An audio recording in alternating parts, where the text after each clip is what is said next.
మంత్రి నారా లోకేష్కు విజ్ఞప్తి చేస్తూ ఒక లేఖను సోషల్ మీడియా ఎక్స్లో శ్రీరెడ్డి పోస్ట్ చేశారు. జగన్ హయాంలో ప్రతిపక్ష నేతలైన చంద్రబాబు, నారా లోకేష్, పవన్ కళ్యాణ్, వంగలపూడి అనితపై సోషల్ మీడియా వేదికగా ఆమె అనుచిత వ్యాఖ్యలు చేశారు. లోకేష్ అన్నకు విజ్ఞప్తి, మా కుటుంబానికి విజయవాడతోనే ఎక్కువ అనుబంధం ఉంది. అమరావతి రాజధాని కావటం మా ఇంట్లో వారికి కూడా సంతోషాన్ని ఇచ్చింది. విజయవాడలోని మా ఇంటి వాల్యూ కూడా పెరిగింది. మా కుటుంబ సభ్యులు కూడా టీడీపీకి ఓటు వేశారు. కొన్ని విషయాల్లో ఎంత మొండిగా ఉంటారో అంత మంచితనం కూడా మీలో ఉంది.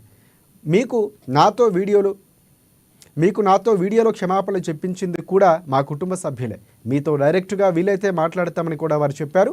అయితే నాకు అంత స్థాయి లేదు, అందుకే ఈ ఓపెన్ లెటర్ రాస్తున్నా అంటూ 3 లేఖను ఇక ఎక్స్లో పోస్ట్ చేశారు శ్రీరెడ్డి.